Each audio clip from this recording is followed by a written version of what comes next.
Get your bum out of the way. Get your bum out of the way, madam.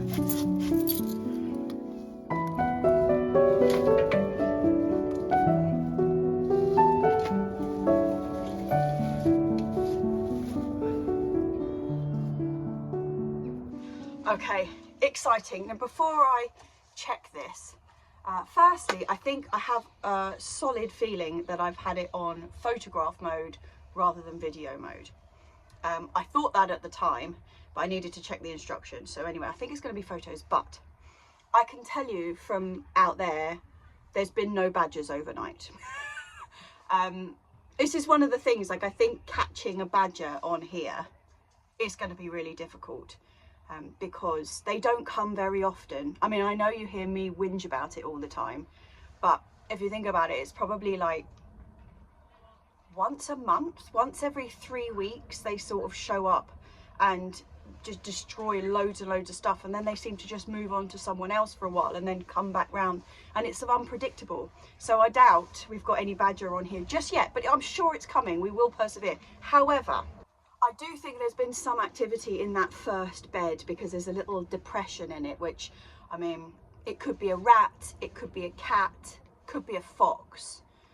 It's not a badger, but let's just see if this has actually picked up anything.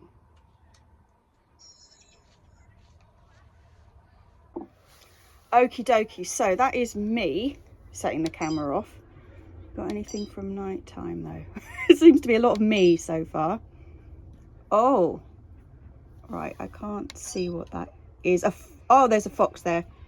There is a fox. This is quite difficult to see though, isn't it? There's more things there. Can't see what that is. That's something in the morning. I think that might be Lily. Oh, and that's a beautiful picture of me from the test shot. Look at that cracking portrait. All chiddens. Right, so it looks like we have got something. There's definitely a fox on there, but there's a couple of pictures that I just can't see on this screen. So I will take it home and we'll have a look on the laptop. But yeah, okay, so it actually worked. It's no video footage, it's just stills. User error yet again. However, we've got something. I'm pretty excited about that. I'm pretty excited about that. No badgers as expected, and I suspect we are going to be setting this camera up for weeks before we get a badger. But I tell you what, if we get a badger, I'm going to be pretty blooming excited. Pretty blooming excited, I can tell you. Okay, we are plugged in. Let's have a better look at those pictures.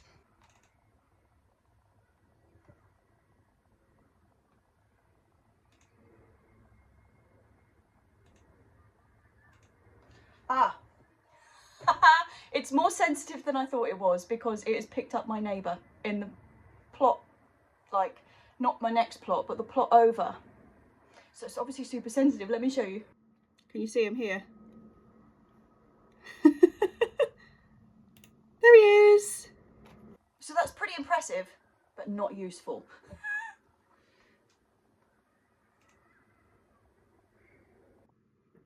And here, boys and girls, we have the fox. So right on the top of that bed, I can't see anything in that shot. Can you see anything?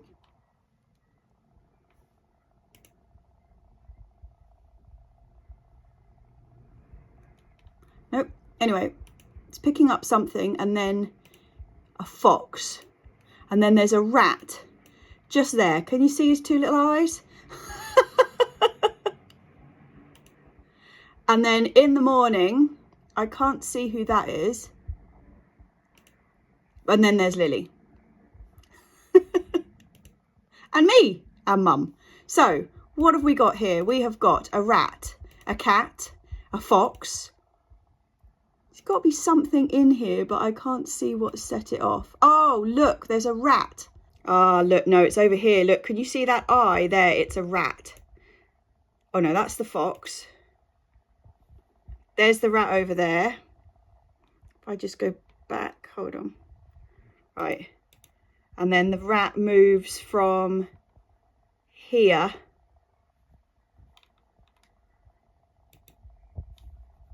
to over here. Then it's Lily. 3 rats, a fox, a cat and 2 women.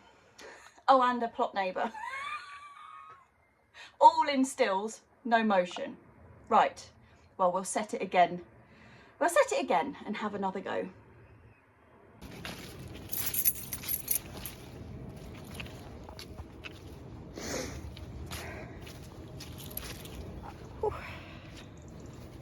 Gate's already open. I am late today and Mum is already up here. So have we had any more digging is the question. Hello! There she is. Lily's on top of the chicken house.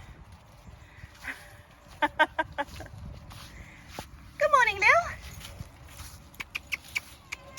Come on, Blossom. Oh, pretty girl. How's your head? Is it a bit less sore? Less sore? Yeah. Ah. You being cleaned up, girlies? Are you? Clean girlies? They're maybe a little bit better, aren't they? They are. They've come out of their molt stage. Look at Margot. They've all got their beautiful neck feathers back. Looking gorgeous, girlies. What's happening, Lil? What is happening, pretty girly? Hmm? What a beautiful day. What a beautiful day. I bought the water and the snips.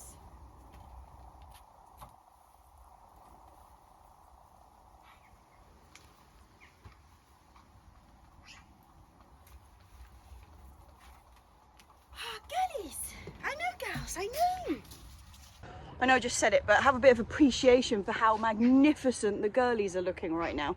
Gorgeousnesses, let's have a good look at you on here. So, we've got full regrowth of the feathers. You are looking beautiful, girls, you are.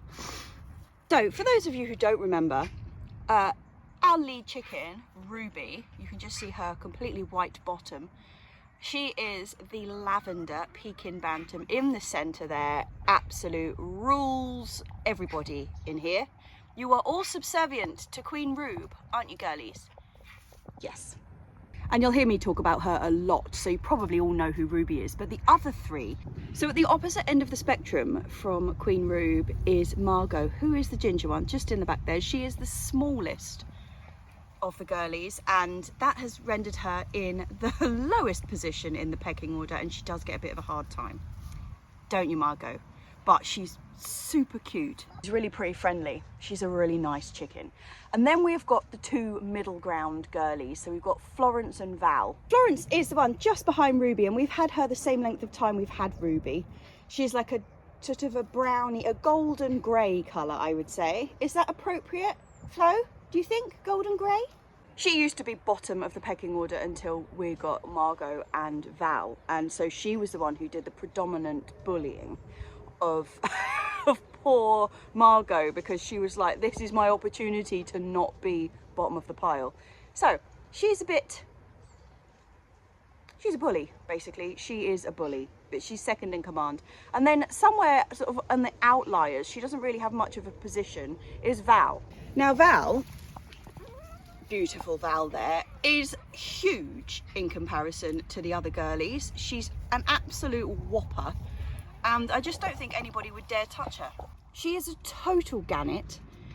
To be quite frank, I think she's just a bit daft.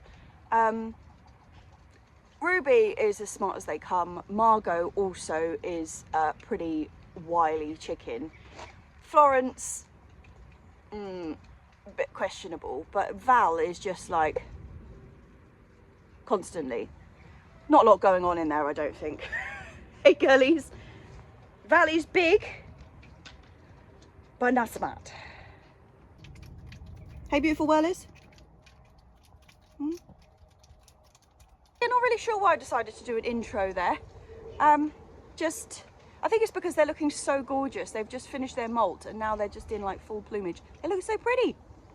Anyway, that's our 4 girls. Let's get on with something a bit more relevant.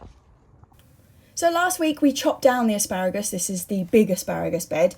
And this week we are going to mulch it, but we need to weed it first. Now, generally on the plot, I'm very, very pro hoeing as a weeding technique, you know, rather than digging them out individually. But hoeing doesn't work on the asparagus bed because the asparagus roots, some of them are really quite close to the surface, and that's just messing them around. We don't want to do that. You want to keep the roots of the asparagus as little disturbed as possible. So it is old-fashioned weeding. I mean, I'm pulling the nasturtiums out because they're completely gone now. This is separate.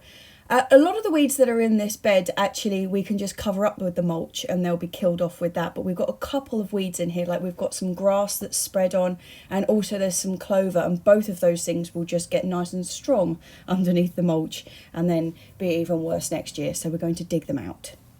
Actually, after me waxing lyrical about asparagus or growing your own asparagus last week, I had loads of questions about, well, firstly, how many you can plant in a certain space, but also when you plant them.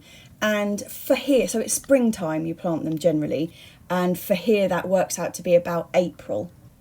And if you do decide you're going to order some asparagus crowns, what comes are these bundles of roots that once you've disentangled them and they're all separated out, they're sort of like these big tarantula shaped root balls.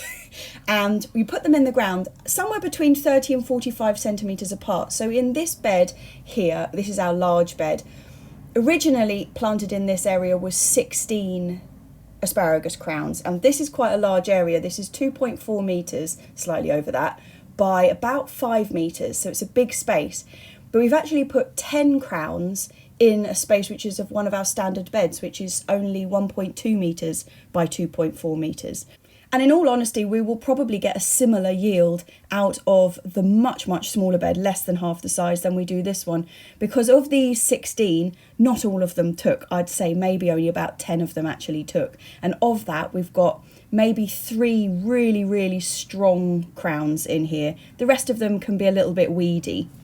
And in the new smaller bed, it looks like, I mean, I'm touching wood here, it looks like every single one of the 10 crowns has taken and is looking really quite strong. So as long as we give them enough leeway to really establish under the ground before we start stripping them of their delicious asparagus in the spring, we should end up with a much smaller, more compact, but just as productive other asparagus patch.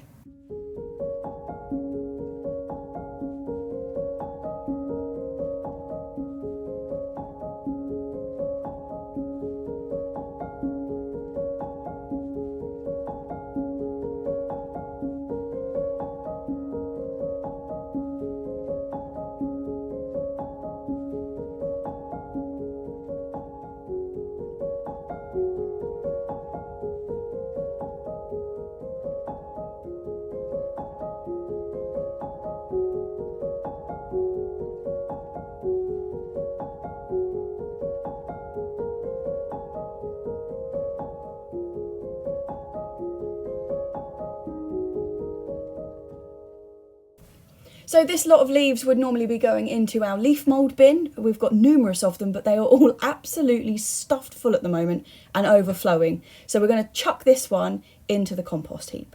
Give the leaf mould bins a bit of a chance to settle down, because at the moment they're all poofy with fresh leaves and yeah, cannot fit another sausage into them. So I know I go on about like making dedicated leaf mould, but really if you've got leaves and you've got a compost bin, just mix the two together if you don't want to make a dedicated bin for the leaves, because all of the benefits that you get from the leaf mould itself just becomes part of your compost.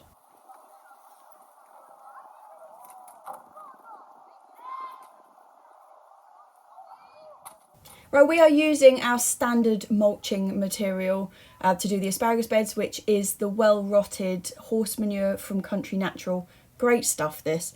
Yes, we have had problems with aminopyrrolid contamination in the past, but I do genuinely think that the company does its absolute damnedest to make sure that it's clean and good. And really, if there's going to be something in there, there's not a great deal you can do about it. And I find that the benefits we get from using it far outweighs the risk, or the risk factor that we've had anyway. Oh, and talking of outweighs, these bags have been sat here since September, absorbing every little drop of rainfall we've had, and they weigh an absolute ton. So this is what is going on top of our asparagus bed, and this is what we mulch all of our beds with. And I can tell you the difference in our quality of soil since we started using this is out of this world. It's completely unrecognisable soil, basically. Well, unfortunately, we have only got these 4 bags, and we normally put 6 bags on this patch. So I think we're going to be a bit short, but never mind, we'll see how much of this we cover.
Apologies for the kids screaming, it's now lunch break, and there's just something about like high school children. Why is it just screaming constantly?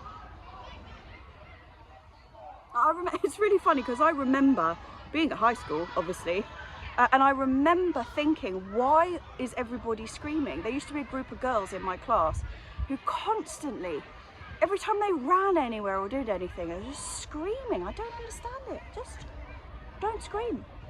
Don't scream. Anyway, they're screaming. And we've run out of compost for that. We've had those bags of manure up here for like, well, since probably middle of summer. So, but it's Saturday tomorrow, and the allotment shop, like a couple of roads away from us, is open. So we're going to get some more of that, and I also have to get some silver grow because exciting times are coming up. It may only be December, but that means it's nearly January, and things happen in January. Can you even hear me?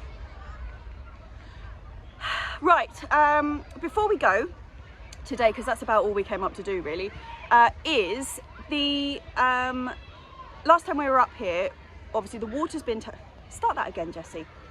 None of that made any sense. Right, last time we were up here, the water has finally been turned off because our mains water up here gets turned off over winter because frozen pipes and stuff. We don't want the pipes bursting.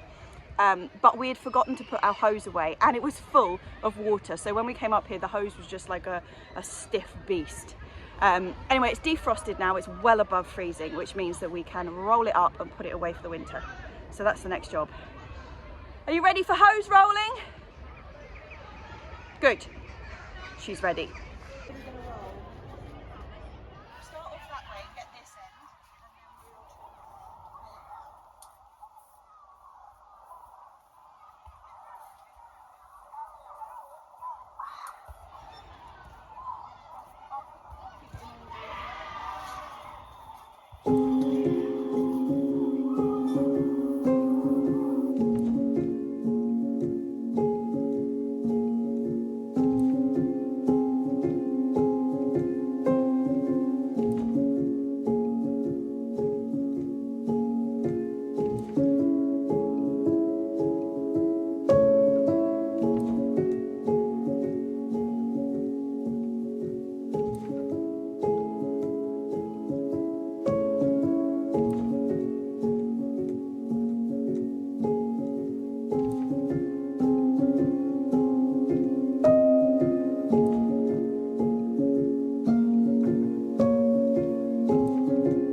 I've brought the camera back up with me today, the Trailcam that we failed to record any video last time.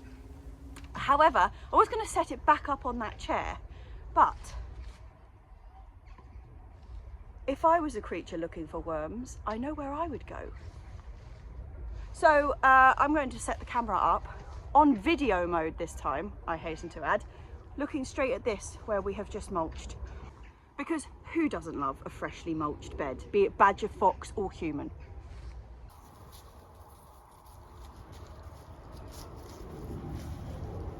Okay, now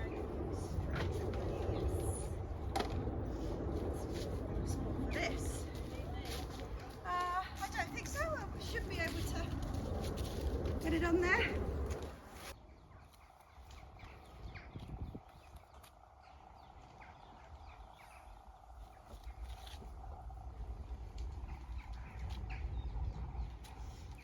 So like I mentioned before, I think this process of trying to capture some footage of the badgers on the plot is going to be a bit of a slow process. It's going to be some trial and error, and I think a lot of luck is going to be involved if we're going to catch them.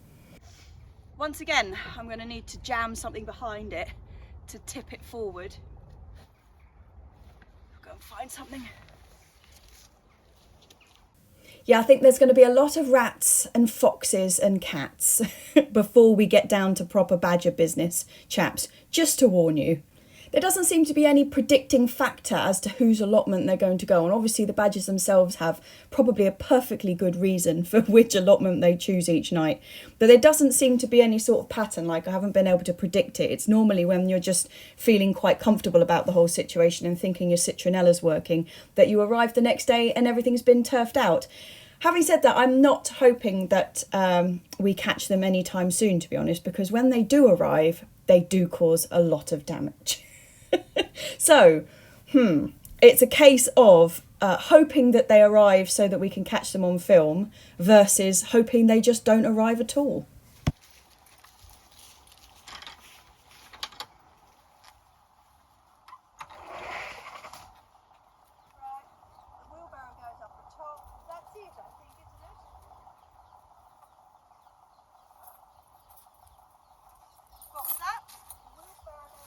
I'll take the wheelbarrow now.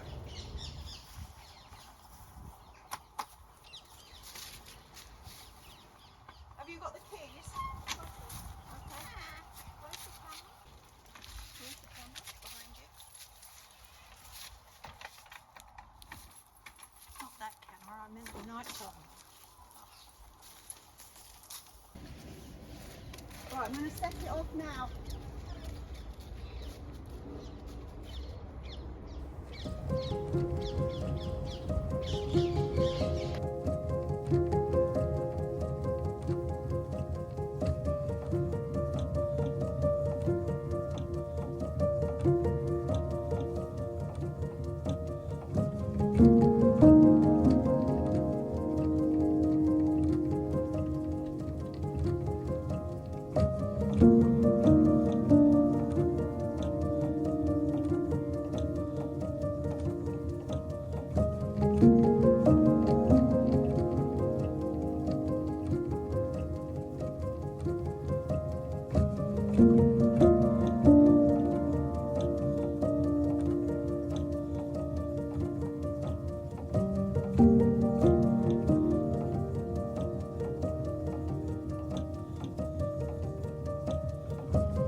really smooth. Don't even need to sand that. I'll just whiz around at the back, but yeah, very nice.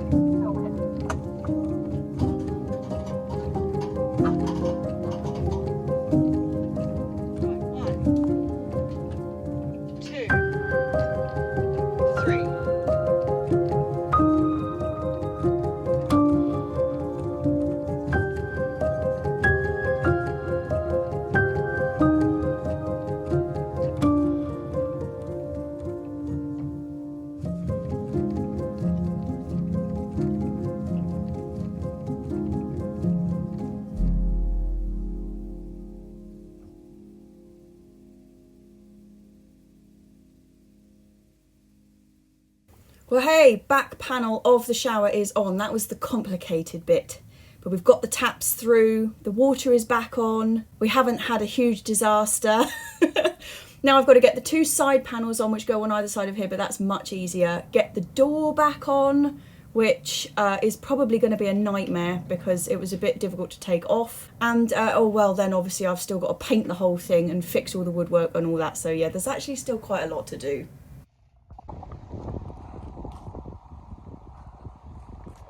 It's very windy, so you probably can't hear me, but we are back in the park. It is a beautiful evening, but it's blooming windy, and it wasn't windy at the bottom of the hill where I live. Oh, I could probably blow through my fingers now. Ooh, it wasn't windy at the bottom of the hill where I live. Got to the top, blowing a gale. But it's beautiful. It's clearing my. You probably can't hear anything at the moment, I'm guessing. Anyway, it's nice, it's nice. Oh, my eyes are streaming. Ah, ah.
Good morning. We have just been up to collect the camera. It is a grim day today. It's proper soggy.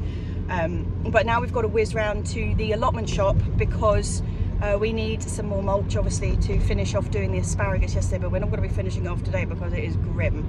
But we need it anyway because the shop's only open 2 days a week. So we will get that, and then we will whiz home and have a look what's on the camera. Nothing was disturbed. All that mulch was still absolutely perfect. So yeah, it didn't tempt any badgers out, I don't think, but we'll see. Oh, that's true. Mum's just said it was a bad night. It was a bad night. It was chucking it down all night. So if I was a badger, I wouldn't have been out either.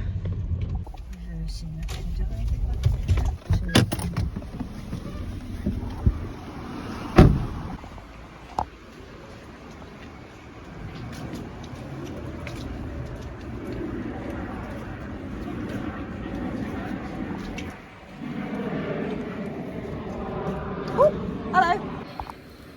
Goody goody, plenty country natural in, and I'm hoping they've got some silver grow, which they have at the back there. Fab.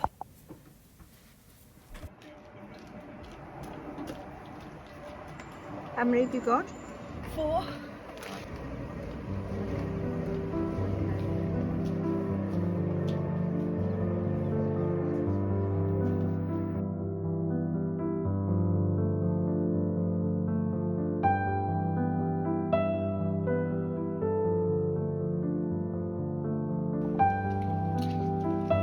Smile, not like that. I'll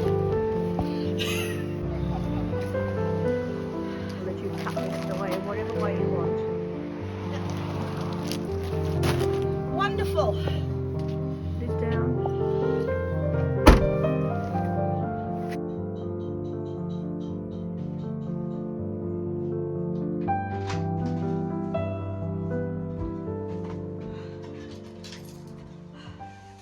This is exciting. I'm just going to go and dump the rest of, well, the other bags and things for the asparagus up at the allotment, and then I'll be back to tell you about this.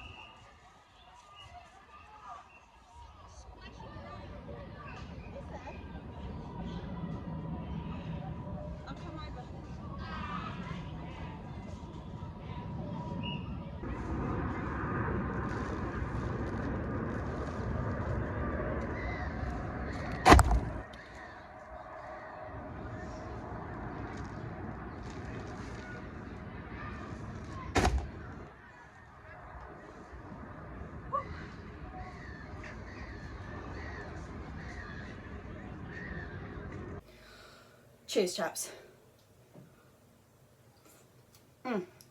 Well, we are going to have to wait a bit longer for camera excitement on the plot, because the second time I set it up, what did we catch? More rats, and then me coming to change the camera. That was it. I think I'm going to have to plan it a bit better, like not for nights when it's raining, etc, etc.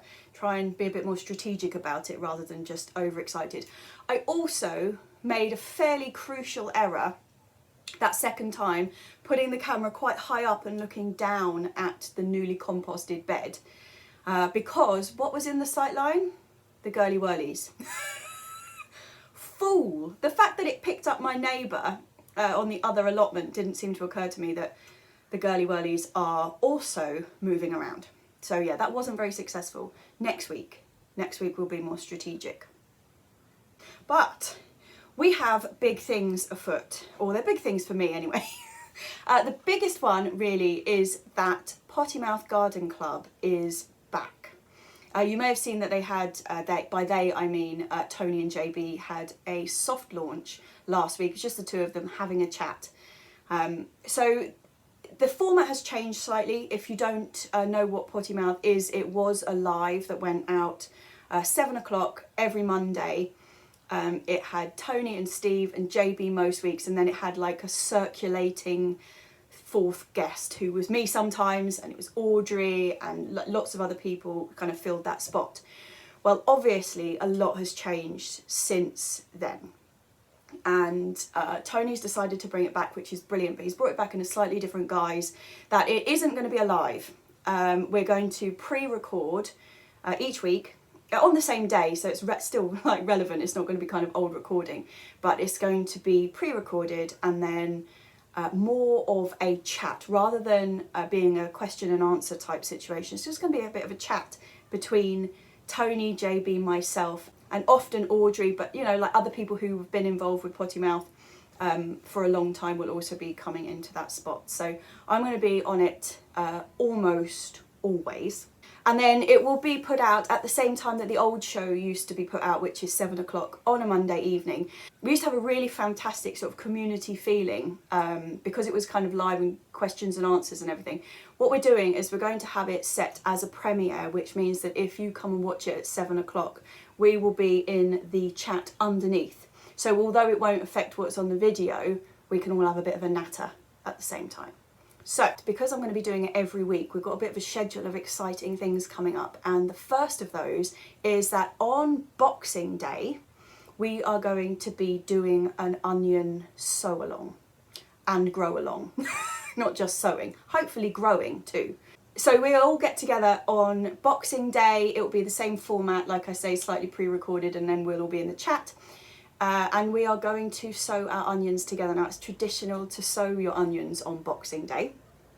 I've never done it that early before, but I'm willing to give it a go. And there's an addition that the 3 onions that we're going to be sowing are Red Baron, which is a really good, strong, reliable red onion. Rijnsburger, which is like a yellow, you know, like a golden brown onion. And also Ishikura, which is a spring onion. So we're going to get those 3 in. And if you want to join in, you might already have those seeds, or you might have some different onion seeds that you fancy having a go with. I'm also going to add Zebrun to that list, which is a beautiful banana shallot. But Ian at Grown Local has put together like a little package of those 3 seeds. It's £3.50 for anybody who is going to be joining in the Potty Mouth Grow Along. I will put a link underneath. Obviously, any onion seeds that you've got that you want to grow, absolutely fine. But if you fancy doing those 3, the same 3 that we're doing, there is a link underneath, and it is £3.50 to get those 3 packets of seed, special offer. So that is the first one to put in the diary. So that's Boxing Day. And then the following Monday is going to be the 1st of January. It is going to be New Year's Day, which is the traditional day for sowing chilies. And we are going to be having a big old chilli sowing session on that day. That's pretty exciting. And I'm particularly excited about this because I'm going to be following JB's instructions on chilies this year. I've been very lucky with chilies over the years. We've had a couple of really whopping seasons, but it seems to be more luck than judgment. And I sort of know what I'm supposed to be doing, but I don't feed them enough, and I don't do this and I don't do that. Anyway, my plan this year is to just follow what JB's doing, because he is an extraordinarily successful and skilled chili grower. Yes, extraordinarily successful, and he was saying something earlier. It's like got like 2 kilos off one plant, 2 kilos of fruit. That's nuts. Anyway, I'm following him. So that is the 1st of January. I'm also going to be sowing the cucumber. Do you remember the Bob Flower Dew cucumber that we sowed really super early last year? Raging success. Even Tony's was a raging success. So like big thumbs up on that front. There's a couple of caveats. So firstly, with the onions, if you want to do Boxing Day sowing, you need to be able to keep them somewhere warm. Like they can't go into a cold greenhouse. If you've got the incredible luxury of a heated greenhouse, firstly, I'm well jealous. But secondly, you could put them in there. If not, window ledge or heated propagator or something, because they will need a bit of heat, because it is very early to be sowing them. So I wouldn't put them straight out into a greenhouse. So that's one caveat. Also, the same with starting your chilies that early. I think if you're starting chilies on the 1st of January, although it is the traditional day, it's the traditional day if you've got a really good heat source, because they need a whack of heat to really get going that early. So I've got those little heated propagators, you know, with the little lid, and you can get some really good temperatures going in them. So I'm going to be starting mine in them. And then I also have lights. Lights were an addition last year, and I thought they worked brilliantly. Having said that, the year before I started them on the 1st of January, and I didn't have lights. But what I do have is the greenhouse, it's not a greenhouse, like the conservatory on the back of the house, which has got a radiator in it, so it stays, like it doesn't get below freezing or anything in there. It stays pretty toasty warm, as long as I keep the little air things in the top of the windows. But it does get absolutely maximum light. And I know there's not a great deal of light around at the moment, but any light that there is, they get all of it, because it's glass on the top and like 3 sides. So rather than a window ledge, so I got away with it. So it's not 100% necessary to have lights, but you need to have quite a good setup in that sense. But yeah, so that is why I had to go and get some Silver Grow today, because the Silver Grow compost that I pick up from the allotment shop that we went to earlier, believe it or not, we're getting that close to Christmas that was my last opportunity for going in there, because it's only open on the weekend. So I am all set up. I've bought my compost, I've got my little seed trays ready. I'm going to put my order in with Grown Local to get 3 onion varieties. The last date to order them, by the way, is the 17th of December, so you've got about a week from the release of this video. That's the last date to make sure that you've got them by Boxing Day to join in. Okay, that's I feel like I'm talking a million miles an hour. Apologies. So yeah, cheers to that. Cheers to the rebirth of Potty Mouth. Cheers to my spectacular Patreons, who are the people who keep this vlog going week in, week out. You are muchly, muchly appreciated. And cheers to everybody else. Hopefully next week we'll have something a little more interesting to see on the Trailcam, and I'm going to get started on some more substantial projects, should we say, rather than just mulching the asparagus and winding a hose. Cheers, chaps. I'll see you next week. Cheers.